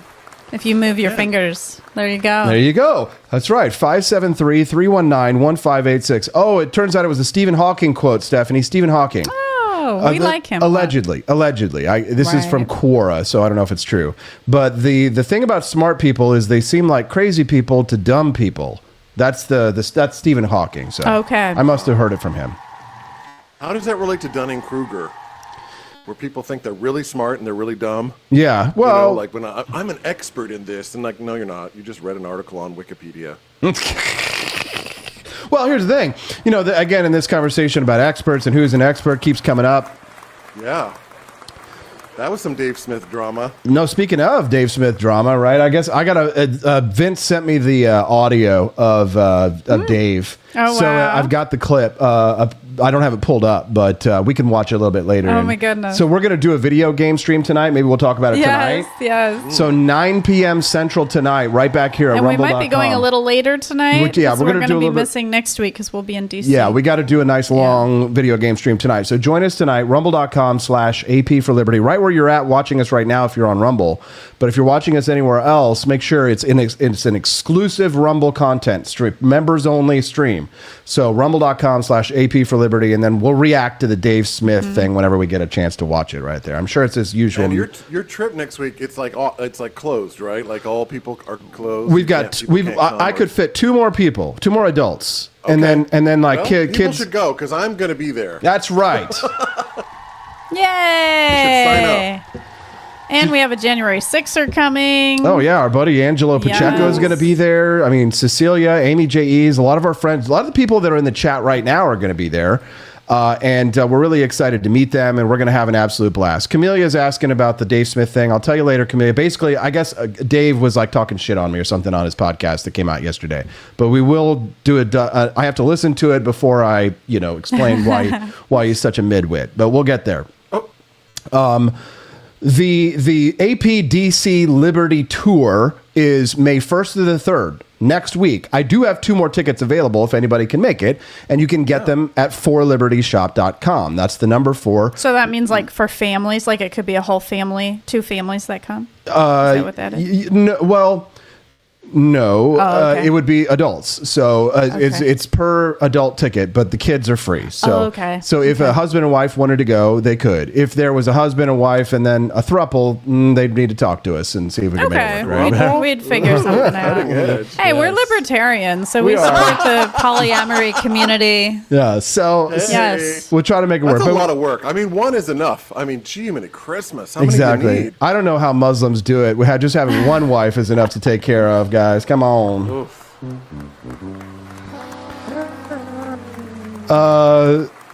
I hope people are clicking that like button and supporting the Wake Up America show, dropping those Rumble rants. It is Friday, which means payday, guys, so drop a tip in the tip jar and help support the Freedom Family.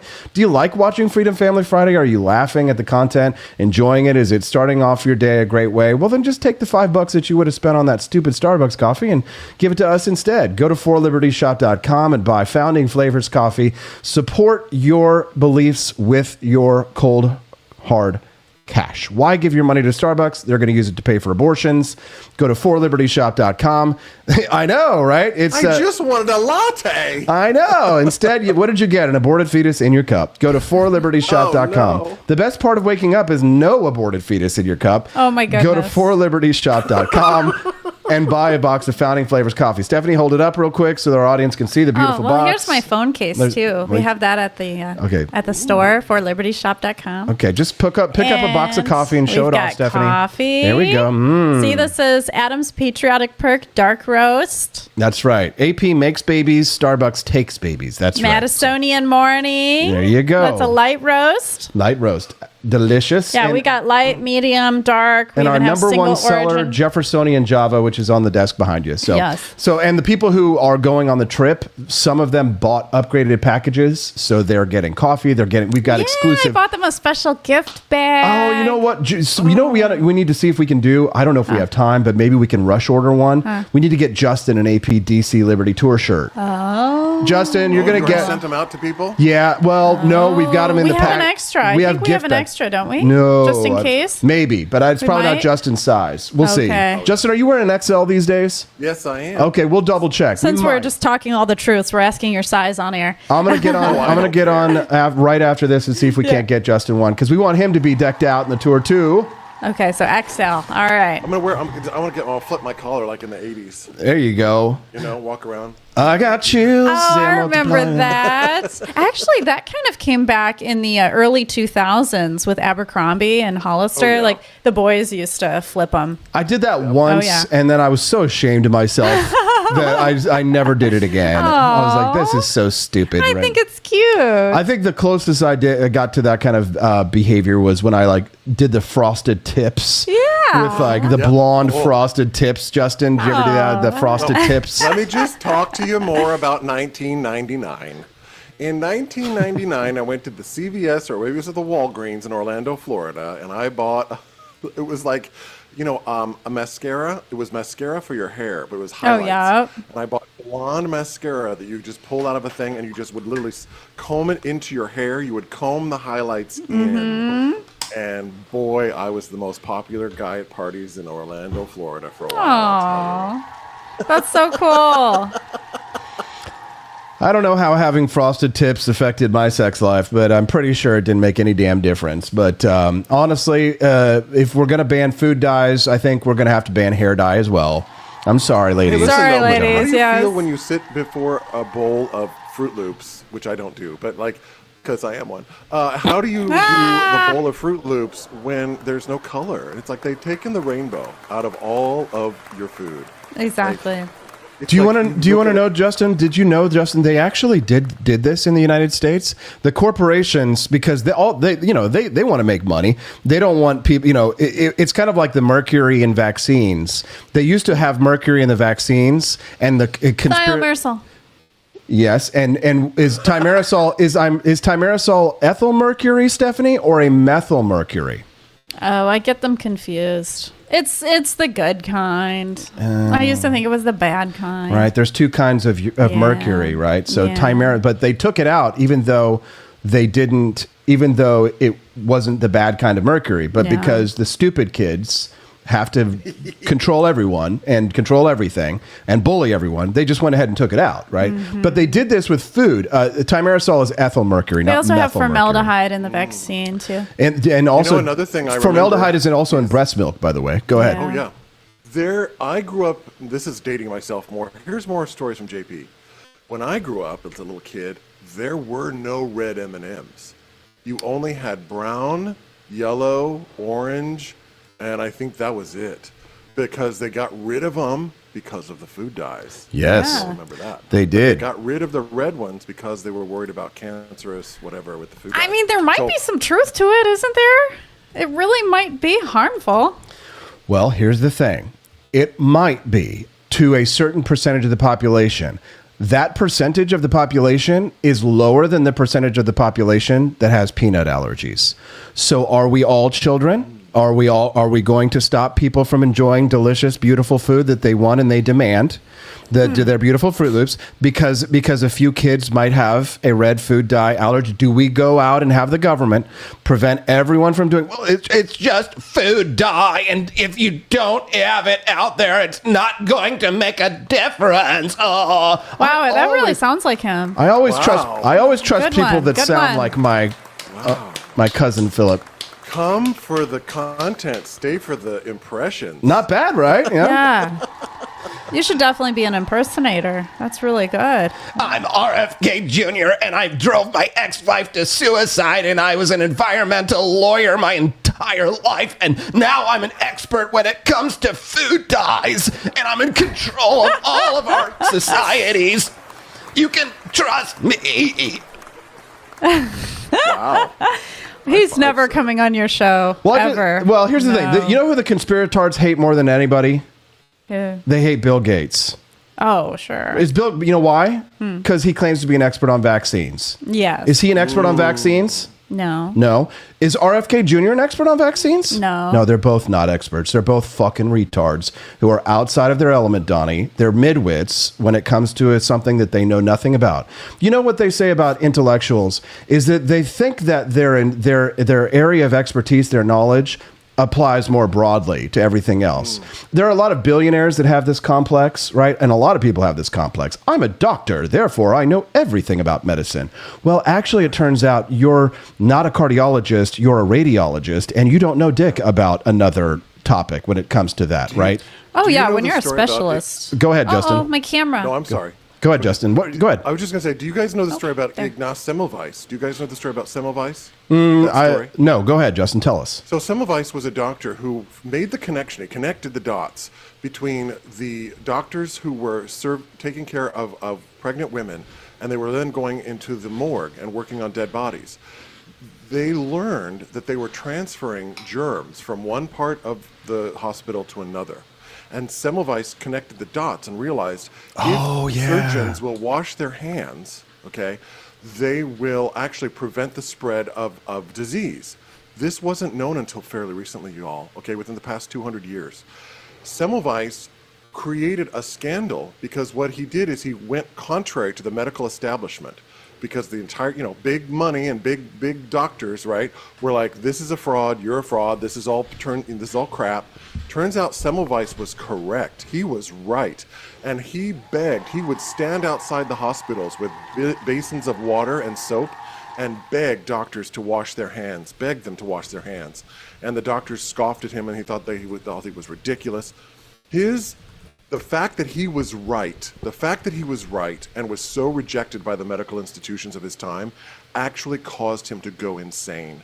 And he actually spent the rest of his life in an insane asylum because he couldn't go and deal with the fact that he was correct.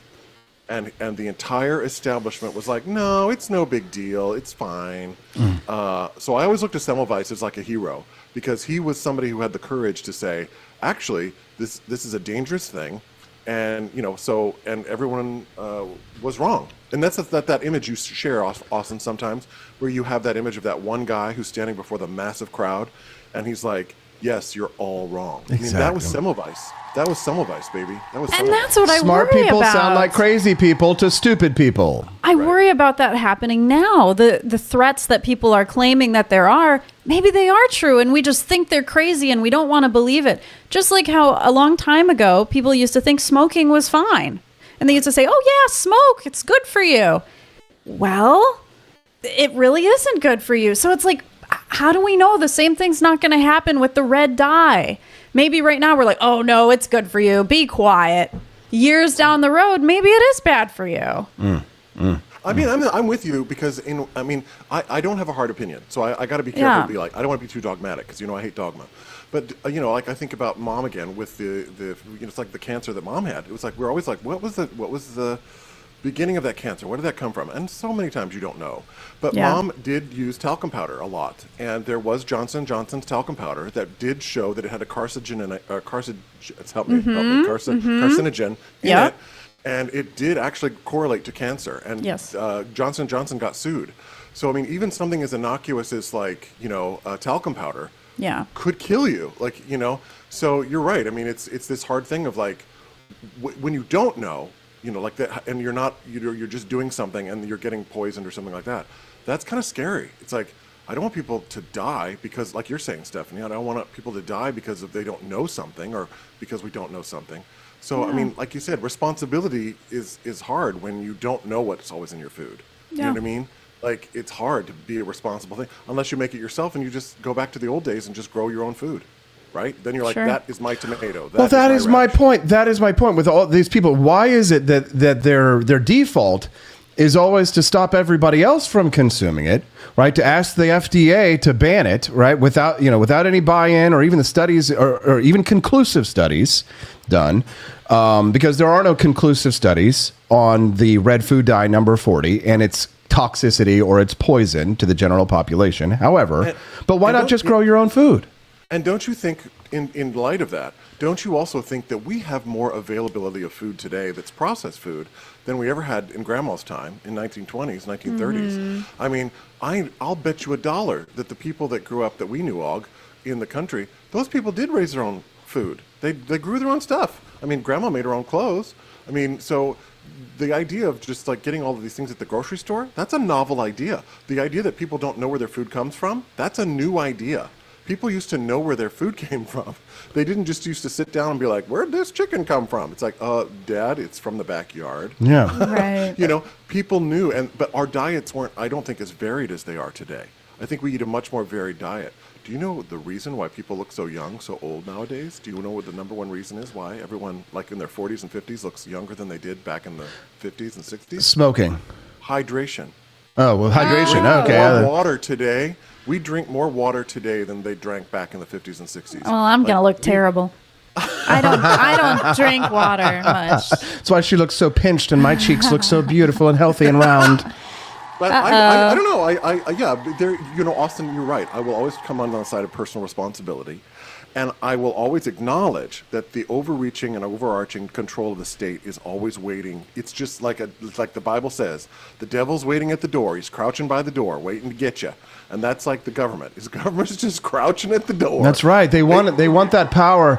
They want that power because, it's fascinating, actually. I saw that the Trump administration was actually going to court to argue in favor of maintaining key portions of Obamacare because they wanted to ensure that Robert F. Kennedy Jr. would have the necessary power and authority to do things like what he's doing right now, which is to make unitary executive decisions over the health decisions of millions and millions of people. And I mean, it is ironic, Justin, to see Robert F. Kennedy Jr. lecturing us all about the dangers of big pharma while roided out of his mind with gigantic muscles at 69 years old. I mean, that's goals, bro. For me, well, sure, but I mean, don't you think that those can shrink your testicles, Justin? Or don't you think that the government needs them? Who needs them? Well, not you. Don't need them, Justin. I guess he's not making babies, right? He's not trying to. Well, Justin doesn't have to worry about it, right? But I mean, I try. They just don't live. You see.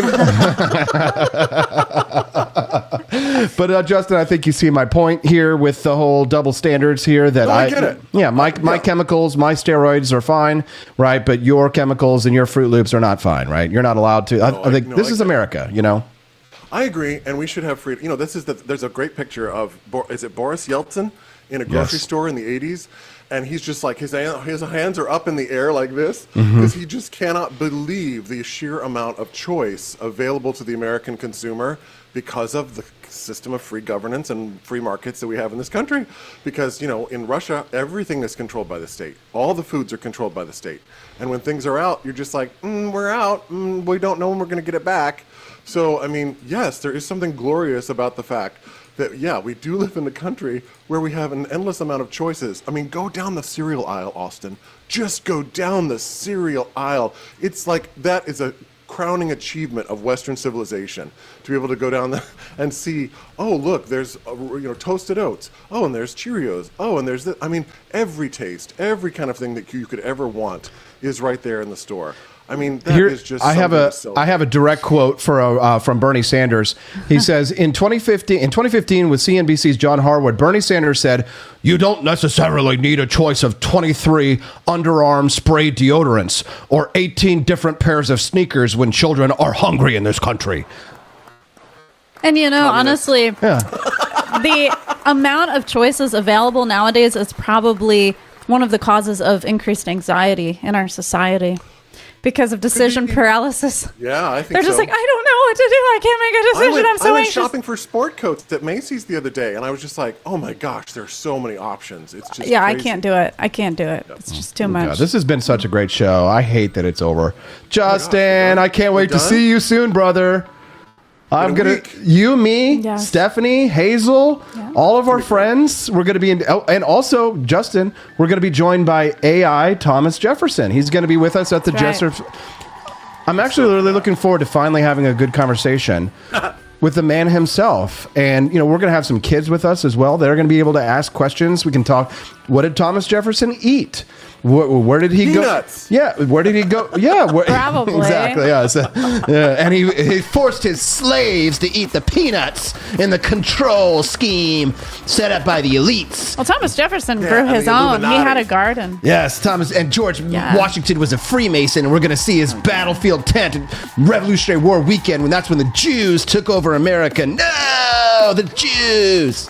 Yeah. It's amazing. You're going to have a live Jew on the tour ready to answer questions about Jews. Yeah. There you go. Where else can you get this? This trip is going to be so inclusive. I love inclusivity. Absolutely. Very diverse group of individuals. Still a chance to join me, Stephanie, Austin, Hazel, Angelo Pacheco, Amy J.E., Cecilia H., James Taylor, so many others, Quest Fanning, so many other friends of Liberty who are going to be with us next week in Washington, D.C. Why don't you go buy a ticket right now? We got 2 of them left. 4libertyshop.com. That's the number 4libertyshop.com. It's not 2 Live Crew, it's 2 Live Jew. Justin, we love you. You too. See you later, brother. All right, have a great weekend. Justin Peterson, ladies and gentlemen. If you haven't clicked the like button, click the like button already. And Stephanie, it's 9:02 a.m. Do you know where your children are? Are they eating methyl mercury or ethyl mercury? No, she's sleeping. She is sleeping soundly in her crib. But then I'm going to feed her formula that is probably poisonous. Yeah, well, you could give her breast milk, but that contains formaldehyde. That's right. And I ingest the red dye, so that would probably go through my breast milk and poison her. So it's just... There you go. It's poison everywhere. Yeah. I remember the chemtrail people, you know what they say? I die under a chemical sky. No. Oh, absolutely. It's there. Look up in the sky. Go outside today. Look up in the sky. And after you take that nice long breath of fresh air, tell yourself you just inhaled that chemtrail. You did. Yeah. That's what the problem is. You know what it is? Is like, it's me. I've been drinking the chemtrail juice. Am I the stupid one? Am I the idiot? It's spraying on our crops. No, it is the conspirators who are wrong. It's poisoning our crops, the chemtrails. Guys, Quest Fanning, John Rail, Andy Opperman, Grizz Cheese, Frickety, Luke Sacker, Nomad Johnny, Barney Styles. Thank you, Nomad, for the dollar rant. He says it is the proper role of government to protect children. He says the children.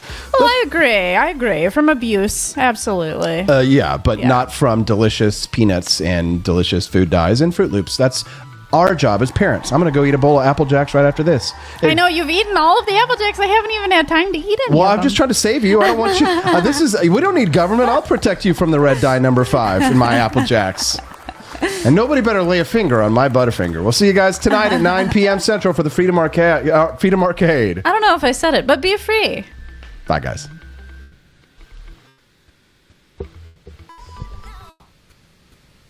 Got to hand it to the federal government. Only they could turn get an updated ID into a 20-year dumpster fire. Real ID was passed in 2005, and here we are in 2025 still asking, is it actually happening? That's right, the government has spent 2 full decades trying to enforce something as basic as standardizing driver's licenses, and it still isn't done. This thing is so delayed, it's practically eligible for its own AARP card. Real ID was born out of post-9/11 panic, sold as a vital tool to keep us safe from terrorists who apparently were all waiting in line at the DMV. It was supposed to set national standards for state-issued IDs, tighten security, and prevent fraud. Instead, it turned into a decades-long bloated joke that's cost states billions and made 0 people safer. Let's take a trip down memory lane. The original deadline to enforce Real ID was 2008. Since then, the Department of Homeland Security has delayed it 7 times. 2011, 2013, 2016, 2018, 2020, 2023. Now, May 7th. Swear on their stack of bureaucratic paperwork, they really mean it this time. Spoiler, they don't. Because if Real ID was such a national security priority, why wasn't it implemented, during the last 7 presidential terms? Why did it survive 3 wars, multiple recessions, and a global pandemic, but still can't survive the DMV line? Maybe it's because nobody wants it. Most Americans haven't bothered. In some states, less than 20% of people have a Real ID. In New Jersey, it's basically a collector's item. And who can blame them? The government told us we'd need it to fly, then didn't. Told us again, still didn't.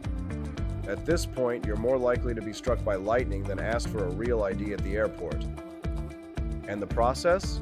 It's a bureaucratic scavenger hunt. You need your birth certificate, your social security card, a utility bill, a blood sample, and probably a notarized note from your first grade teacher. And after all that, you get the privilege of standing in line at the DMV for 3 hours so they can slap a little gold star on your license. Yay, freedom. But here's the real kicker. None of it makes you safer. Real ID has always been a perfect example of security theater. Massive effort, massive spending, and 0 meaningful protection. Terrorists aren't going to be stopped because your license font matches a federal template. Fraudsters aren't going to give up because your ID now requires a utility bill from 2017. And if we're being honest, Real ID was never about safety. It was about control. It's a backdoor national ID system, exactly the kind of thing Americans have historically rejected. It links state databases, feeds into federal systems, and centralizes access to your personal data. It's not about preventing crime.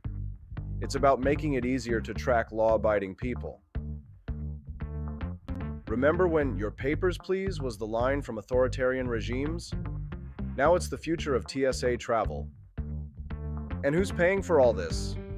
You are. States have shelled out billions to get compliant. Citizens have wasted hours collecting documents and updating records. And for what? To comply with a law passed 20 years ago that still hasn't proven it does anything. Now we're told that in May, it'll finally happen. No Real ID, no flying. TSA will be strict. Airports will be clogged. People will be turned away. And if history is any guide, a week before it goes into effect, they'll delay it again. Because too many people still don't have it, and no one wants to be the one responsible for grounding grandma's trip to Florida. Real ID is what happens when you mix fear, bureaucracy, and tech illiteracy. It's the TSA with a gold star. It's government saying, "Trust us with your data," while proving for 20 years that they don't know what they're doing with it. Thanks for watching. If you're sick of bloated government programs that never deliver, and you want to say it loud, check out forlibertyshop.com. We've got gear that makes freedom look good and keeps this kind of independent content rolling. That's forlibertyshop.com, because unlike Real ID, our stuff actually shows up on time. See you next time.